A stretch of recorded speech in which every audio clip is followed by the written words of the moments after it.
Senator McCarthy. Thank you, Madam Acting Deputy President.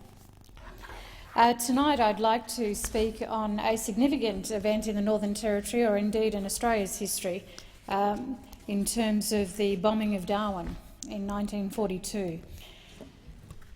This weekend, on the 19th of February, we will be commemorating the 75th anniversary of the bombing of Darwin, Madam Acting Deputy Speaker. And what I'd like to do this evening is to just remind the Senate, if ever we needed to be reminded, of the importance of our strategic position in this country in terms of the North, but in particular to reflect on the many lives that were lost in a battle that the rest of this country was completely unaware of and never fully realised the significance in terms of the number of casualties until well after the fact.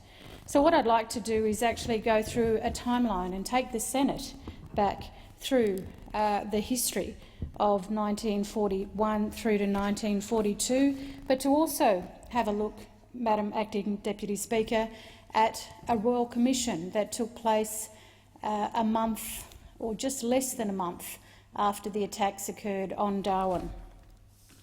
So the bombing of Darwin, if we look at our timelines, in December 1941, Japan formally enters the Second World War and declares war on Britain, and the US launches aerial attacks on Pearl Harbor, Guam, Hong Kong, and invades Malaya, the Philippines and Thailand. On the 10th to the 11th of January, Japan begins its campaign on the Dutch East Indies, attacking Manado in Sulawesi and also in Borneo. By late January 30th, the invasion of Ambon, Dutch East Indies, begins. Gulf Force, the Australian battalion defending Ambon, surrendered 4 days later. Early February 8th, Japan begins its invasion of Singapore. On the 10th, 16th and 18th of February 1942, Japanese reconnaissance aircraft are seen over Darwin. On the 15th of February 1942, Allied military forces on Singapore surrender to the Japanese, 130,000 Allied personnel taken prisoner, including 15,000 Australians. On the 19th of February 1942, at 9:37 a.m, a missionary on Bathurst Island, just north of Darwin, attempted to report a large number of aircraft heading towards Darwin, but his warning was discounted as a result of a mistaken belief that the aircraft were returning Allied aircraft. The bombing commenced at approximately 10 a.m. on the 19th of February 1942, with the first wave of raiders gone by approximately 10:30 a.m. A second wave composed of land-based bombers arrived just before 12 p.m. and bombed the RAAF base for 20 minutes. Evacuation of the remaining women, children and older men took place later in the afternoon of the 19th. On the 23rd of February, the government uses the National Security Regulations to put the military in control of all the Northern Territory north of Burdam. When the first wave hit Darwin, it consisted of some 188 Japanese aircraft launched from 4 aircraft carriers in the Timor Sea. This was the same carrier force which had been responsible for the attack on Pearl Harbor. The bombing commenced just before 10 a.m.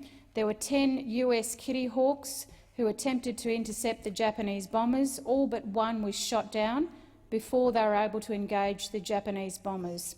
The second wave consisted of 54 bombers, which bombed the RAAF base just before noon. This raid lasted for approximately 20 minutes.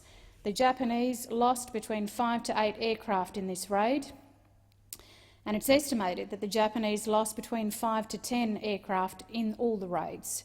But Australian losses, Madam Deputy Speaker, were much higher. There were some 97 air attacks on Northern Australia during World War II. 97 air attacks on Northern Australia. And the first prisoner of war to be captured on Australian soil occurred when a Japanese Zero pilot was detained by a Tiwi person on the Tiwi Islands, First Nations person.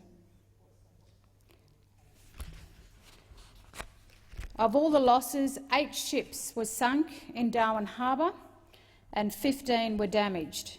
2 merchant ships were sunk near Bathurst Island, just north of Darwin. At least 243 people were killed. The Northern Territory News records one of the first bombs severed the wharf from its shore approaches and killed 22 waterside workers. 9 post office workers were killed after a direct hit on the trench they were sheltering in, and approximately 17 killed on the merchant ships at Bathurst Island. Our country didn't know the extent to which Northern Australia, in particular Darwin itself, but also the Darwin through to Adelaide River region, were being bombed by the Japanese.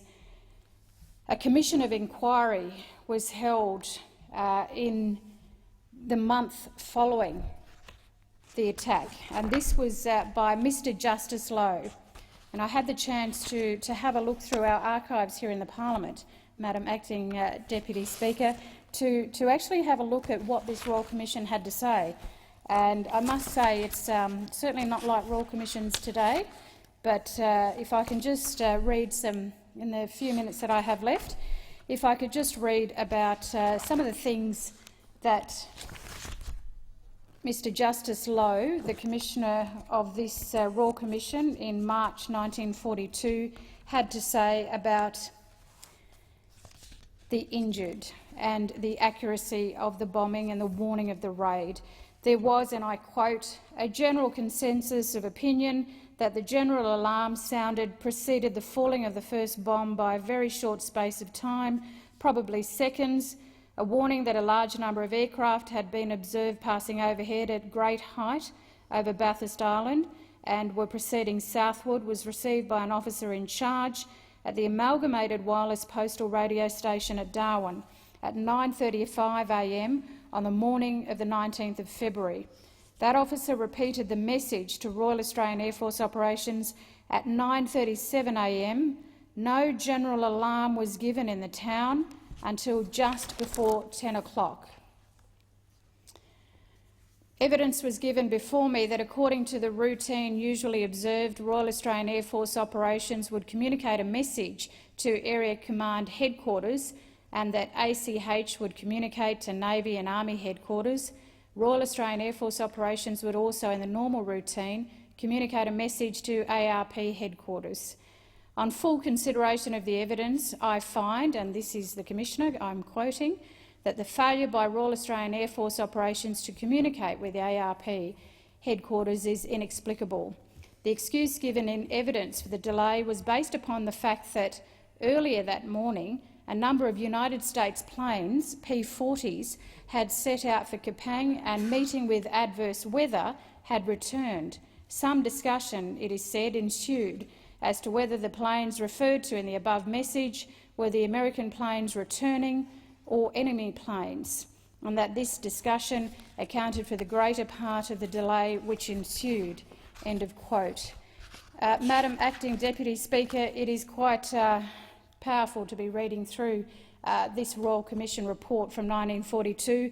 I must just say in closing, the Commissioner did point out some very positive observations about the characters of people involved.